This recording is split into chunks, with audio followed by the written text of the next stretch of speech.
Tonight on CTV News at 11:30. 5 weeks into a strike and no side shows signs of backing down. The community support, though, I think is what's keeping the morale so high. The Alouette bus line strike debate has now moved to the floor of Queen's Park.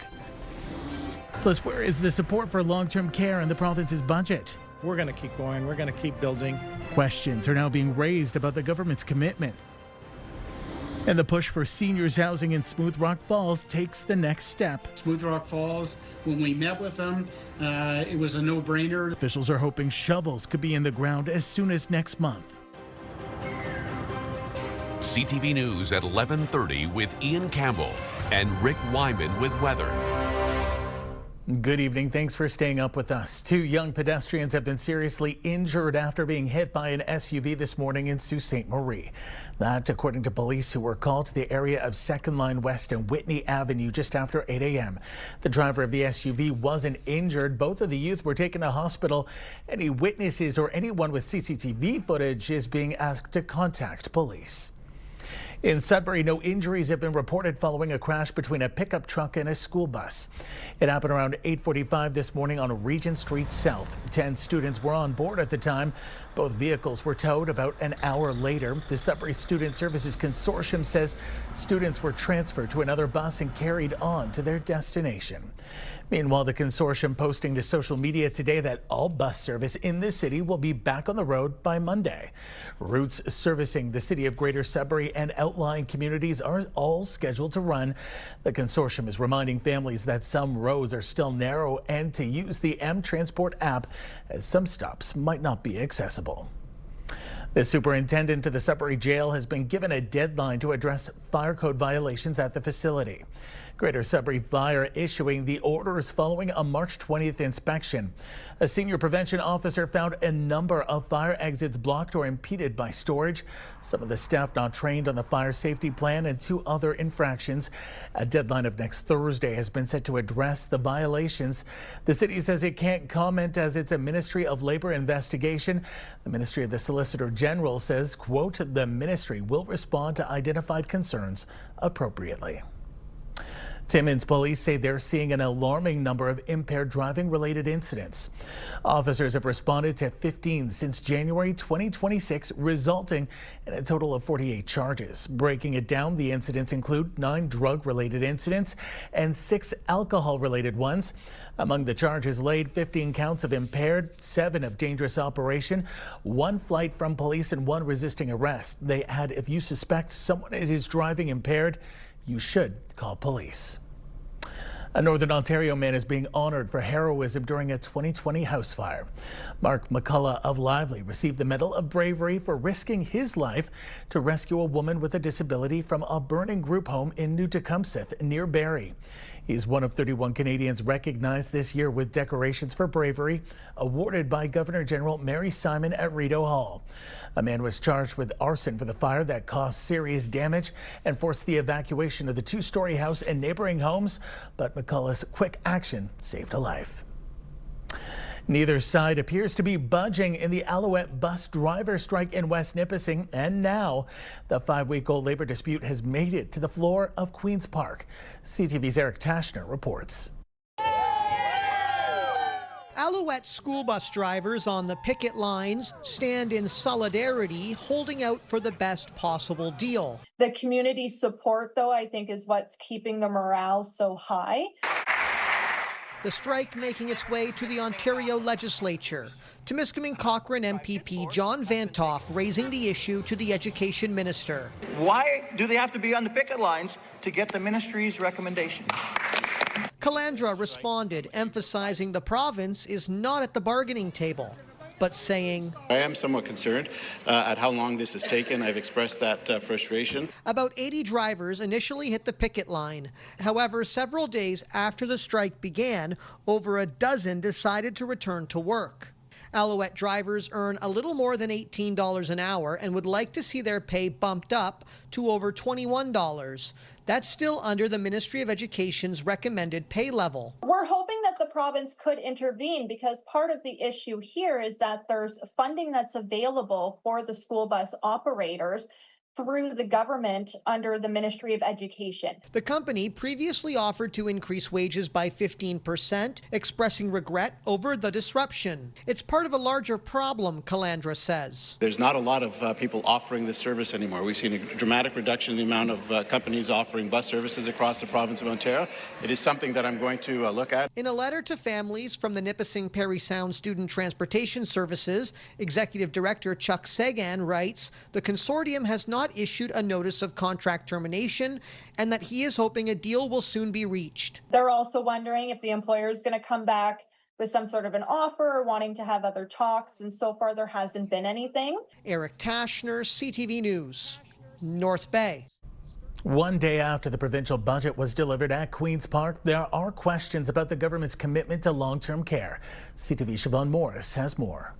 We love long-term care! Woo! There aren't as many construction sites like this across Ontario as the government promised. New long-term care homes or refurbished beds. The government pledged to build 58,000 of them by 2028. This year's budget lays out that only 26,000 are open or in the pipeline. We're going to keep going. We're going to keep building, and we'll get as far as we can because it's the right thing to do. Opposition parties see this as part of a Ford government pattern. They spend hundreds of millions of dollars on advertising to tell us all these things that don't actually happen. Loved ones need a home, a good home for their parents to go into, so it's very concerning. With hospitals backing up and the wait list for long-term care about 50,000 strong. The urgency to develop these beds and to make sure we have enough capacity for our aging population is greater than ever. And there could be an added crisis on the horizon. There are going to be tens of thousands of seniors who may actually even have to move out of their existing long-term care homes because those homes may not make the code requirements in the next 0 to 3 years. This year's spending plan does include an added $1 billion over the next 3 years for home care. That money is going primarily to the personal support workers, adding more volume so we can do more. In a system with another 6,000 people waiting for supports in their own home. It's a Band-Aid to try to obviously deal with the fact that we're going to need to provide care to people when we don't have the capacity in long-term care where the capacity should be. These investments in new builds and more staff are welcomed with caution. It's not going to unlock the system right away. We need some faster solutions to deal with the people where they're going to end up homeless or stuck in hospital. Siobhan Morris, CTV News. The Greater Sudbury Chamber of Commerce is weighing in on the provincial budget. As part of the 2026 fiscal plan, the province is slashing the small business corporate income tax rate by a percentage point. Officials say the move will benefit more than 375,000 small businesses across the province, saving them $1.1 billion over 3 years. The chamber president says the relief is a critical step for local operators, but adds the North needs more flexibility. The biggest challenge just really remains ensuring the government programs are flexible enough to reflect the needs of the North. Engagements on all these investments, policy changes, and programs really needs to start early on so we can ensure they reflect the realities of the North. We know Northern Ontario is not one community. It's not the GTA. Programs need to be more flexible so different regions and different municipalities can respond to those local needs and take advantage of those programs and policies. In addition to the tax cut, the budget also includes provisions for immediate 100% write-offs on certain capital investments. Meanwhile, the province has announced $186 million in new funding for children and youth on the autism spectrum. CTV's Lindsay Alick is getting reaction tonight from advocates. Sean Stadden has been an autism advocate for almost a decade. He has 2 children on the autism spectrum, June, who is 11, and Chaz, who is 9. June was diagnosed in 2017, and Chaz was diagnosed in 2019. It was around that time when the first really announcements of an autism program change in the province started, and I got involved because my kids had been waiting months and months. We would later find out it would take years. There are currently 67,000 children and youth waitlisted for core clinical autism services in Ontario, and they're waiting typically 5.2 years to access that something that is supposed to be early intervention. Most kids aren't accessing it until 7 years old or later. Cameron and Staden agree that any increase is welcome, but they question where the money will go. I actually had an opportunity to speak directly with Minister Parsa yesterday, and he made it clear that he's not entirely firm on where the funding is going. And that concerns us because we had a similar increase last year of 120 million or thereabouts, and we did not see a large movement on the wait list. My children's funding is based, they say it's needs-based, but it's on age. There are cohorts of different age categories, right? And we haven't seen childhood budget increases at all. And we know the cost of living is going up, and yet each year, you know, my children's needs don't change, but it keeps getting more expensive. The previous government, the current government have missed the boat on this. Autism should not be something that the parents have to research and join Facebook groups to find out the best quality of care for their child. CTV News reached out to the Ministry of Children, Community and Social Services, and a spokesperson says in part, our government is continuing to make record investments, bringing our total investment to nearly $1 billion, an increase of nearly $674 million, or more than 200% since 2018. Lindsay Alick, CTV News, Sudbury. Big news for seniors is on the way in Smooth Rock Falls. The town announcing this week that it's going to be moving forward to the next step with a new 20-unit seniors housing development. It's news that, as far as the mayor of Smooth Rock Falls is concerned, is long overdue. Well, it's been going on for a while. When I first got here to be mayor of Smooth Rock, we tried it about 4 years ago. And at the time, it was like $260 a square foot, $260 a square foot, which was nice. We were going to do 7 duplexes in a roundabout over by Kelly Road by our hospital. But things fell into the way, you know, by the side. And then when we decided to start it again, it was $560 a square foot, so more than doubled. That shook some heads. That was until Keith Harriman and his partners got involved. And Smooth Rock Falls, when we met with them, it was a no-brainer. There was a need for senior housing. They recognized quickly. The model works by finding a contractor. A nonprofit organization with the municipality is then formed and a board established. A needs analysis is done, financial models are finished, and the banks provide financing for the municipality. We provide all the capital. We capitalize all the expenses. They don't need $1 of cash. Yeah. The price is fixed and bonded, and it's turnkey. It's that selling point that's clearly attracting local politicians when many municipal leaders say they are cash strapped. According to Harriman, almost 24 communities have already signed on. Communities like Bonfield, Berks Falls, Mattawa, and this development in French River, which is almost full. For Mayor Roberts, the reasoning is simple. They need the seniors housing. I think it's going to go really good. I was a little leery at times, but I think right now I'm 90-10 on it. So I'm about, let's get it going. Let's get it done. And snow has clearly been a factor across the region with the building season, but Roberts says if all goes to plan, he's hoping they can have shovels in the ground as early as next month. Time now for a short break here on CTV News. Coming up, Amanda will have your full weather forecast. For now, a look at the current conditions, and we've got a little bit of everything. We got some flurries in the bottom end of our region and the top end of our region, and clear skies down on the island. -9 in Sudbury, -16 in Timmins, -10 in Wawa, -6 in the Sault. We'll have details coming up after the break. When you see it happen, send it to CTV News. Text 10400 from your screen to ours. Text 10400. Welcome back. So, where is spring, you might be wondering? Well, I have good news for you on this Friday. And no, it's not an early April Fool's joke. Let's take a look here. We're in the forecast radar. A few flurries here and there to start the weekend. Not a lot though, just about 2 centimeters depending on where you are this weekend. But then by the time Sunday rolls around, that's when temperatures start to climb upwards. Let's take a look with the 7-day forecast, starting with Sudbury and Nickel Belt. Chance of flurries for tomorrow, high of -3. Above seasonal for Sunday, high of +6, holding on to that temperature for Monday with a mix of sun and cloud. 3 degrees above normal for this time of year. A rain-snow mix for Tuesday and a chance of flurries on Wednesday. For Sault Ste. Marie, Algoma, 2 centimeters of snow for tomorrow, high of -1. 7 degrees on Sunday, 6 degrees on Monday with sunny skies. That's going to be a beautiful start to the week. Rain snow mix on Tuesday, high of 1 degree and a chance of flurries on Wednesday.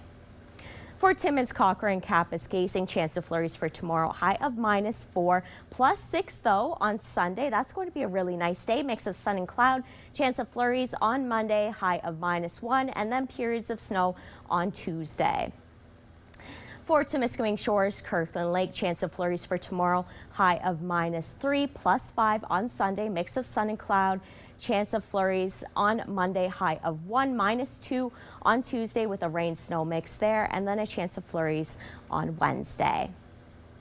And finally for North Bay, West Nipissing, chance of flurries for tomorrow, high of -5, 6 on Sunday, a mix of sun and cloud. And then look at that Monday, above seasonal for sure, 11 degrees, mix of sun and cloud. What a beautiful day there. See, I wasn't throwing you an early April Fool's joke. Rain snow mix on Tuesday, high of 0, and then we're holding on to that freezing mark as Wednesday approaches. So we are seeing some spring-like conditions, but then it appears Mother Nature wants to hold on to winter a little bit longer. And then by the time Thursday rolls around, we see a mix of sun and cloud and a high of 1 degree. So Ian, we've got some positive news when it comes to the weather.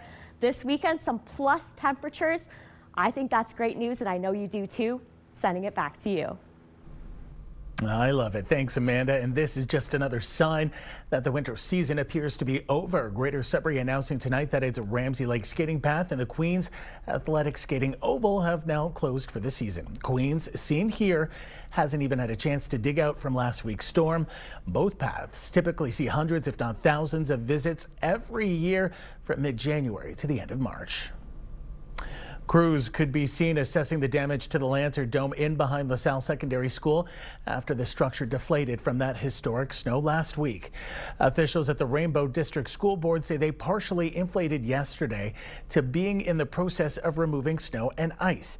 They're still working at assessing the damage and next steps towards bringing the structure back to full operation. The board is predicting it could be at least 2 weeks, even longer, before that happens. Meanwhile, the Sudbury Indoor Tennis Center has begun a GoFundMe for its efforts in restoring the tennis dome as officials wait for snow and ice to melt. Northern College held a groundbreaking ceremony this afternoon to officially launch the construction of its Timmins campus sports dome. Officials say snow has protected the ground and is allowing for work to get underway. The province, the municipality, and Casse Alliance, a local financial cooperative, have all contributed to the facility that will help recruit and retain professionals to the area. Officials say this will be the first sports facility constructed in the city since 1982. There's a running track, there's a walking, which includes running, walking track, soccer pitches, hard courts for multi-use purposes, whether it's basketball, volleyball, pickleball, tennis, all of that's inside, and then the clubhouse part as well. Northern College expects the facility to be operational late this year or in early 2027. As we reported earlier this week, the city of Timmins is embarking on a master plan for its transit.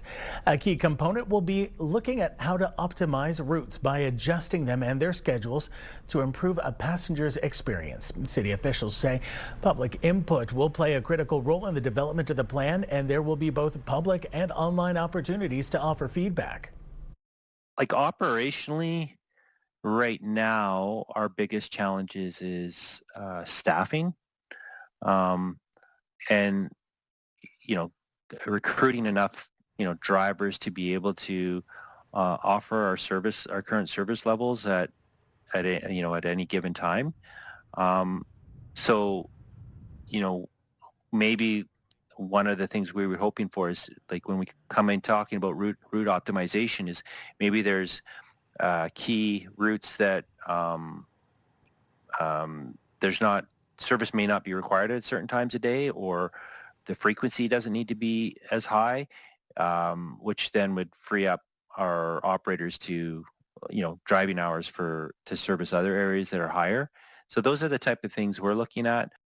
Purcell says it will require months of work to complete the plan, and it will be up to the next council to approve it sometime in 2027.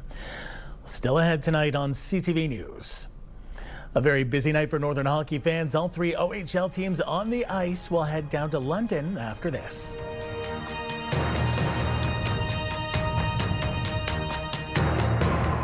All right, Northern hockey fans, bear with me. We had a very busy night with all three of our OHL teams on the ice, duking it out in the postseason, starting with the Hounds and this beauty from Marco Mignosa. For the left side, Reed again finding a man, and Jeremy Martin didn't get a lot on the shot, went over top of the net, cross-side feed, shot, score! Mignosa with this power play goal got the Hounds their third goal of the hockey game as they duked it out in Game 1 against the London Knights. Jeremy Martin and Lucas Fisher also finding the back of the net to help lift Sault Ste. Marie to victory over the Knights. Sault Ste. Marie goes on to win this one 4-1 with Mignosa getting first star of the game with 1 goal and 2 assists. Game 2 gets underway Sunday night at 6 p.m. down in London. A tough loss tonight for the Sudbury Wolves in their series opener against Brantford. The Bulldogs jump out to an early 3-0 lead. Sudbury was able to close the gap a little, but the Bulldogs proved their bark was bigger, pulling away in the end. Final score Brantford 6, Sudbury 2. And a heartbreaker for North Bay. This one would require overtime in Peterborough, and it was a tough slug. Lots of back and forth, but the Petes pull away in the end just minutes into OT. Their series is now tied at 1 game apiece. And only 1 game over in the NOJHL postseason tonight as Game 5 between the Sioux Thunderbirds and Timmins Rock took place at the Mac in Timmins, and a big performance by the Rock tonight. Frederic Cousineau makes 39 saves. Timmins goes on to beat the Sioux 7-1. Game 6 takes place in the Sioux Sunday night. Major landmarks, buildings, and households around the world will switch off their lights tomorrow to mark Earth Hour. The annual event is meant to promote energy conservation and create awareness about the impact of climate change. Earth Hour takes place every year on the last Saturday of March between 8:30 and 9:30 p.m. local time. There was a tasty fundraiser in Sudbury today that no doubt warmed the hearts of many. It was the 2nd annual Sensational Soup Off. The fundraiser was held in the parking lot across from the Samaritan Center in support of the Elgin Street Mission. Several local establishments and restaurateurs put their skills to the test, offering a wide array of delicious and unique soups, with the city's mayor serving as soup master in support of the cause. They give back so much to our community, right? The most vulnerable that we're able to help feed, and they're at the forefront of that. They've been doing this for decades. We are just blessed to have so many great volunteers and a great organization that do this on a daily basis. Soups were amazing, as always, representing some amazing restaurants in the city of Greater Sudbury. But most importantly, the cause behind today is why we're all here in support of the Elgin Street Mission. They're unsung heroes in our community doing such incredible work. 6 judges were on hand, but no one was told who made what soup. The Soup Supreme winner was the defending champ, the Colonial Sports Bar in Coniston, with its pierogi soup. The proceeds go to benefit the mission, which serves about 350 people a day. Looks like fun and pretty delicious. Finally tonight, business owners are celebrating a big win for cancer research after raising more than $80,000 as part of the Foligno Face-Off. Sudburyan NHL players Marcus and Nick Foligno have been big advocates for raising money to fight cancer. They asked people to donate something involving the number 17 to Hockey Fights Cancer and the V Foundation. Sudbury business owners Bruno Lalonde and Kim Bruges asked for a minimum donation of $5,000 to their fellow owners to attend an experience involving a meeting with Nick Foligno and Tyler Bertuzzi, a game, dinner at the Supper Club, and a tour of the dressing room in Chicago. We know that the Folignos do a lot for us, and Bruno and I were pretty confident that we could show them how much Sudbury was appreciative and grateful for everything that they do for us during the year, but they give a lot to us in the summer months, right, which is when they're home for their families.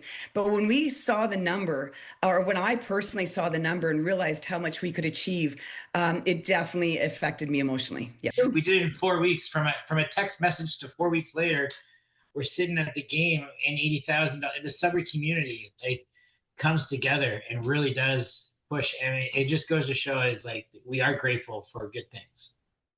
The campaign garnered the attention of both the NHL and ESPN, and it's not over. People can still donate. They're already looking at figuring out what they can do next. Some heartwarming Northerners to start off your weekend. That takes us to the end of our newscast this Friday night. For the latest news anytime, remember you can head to our website, CTV News Northern Ontario.ca.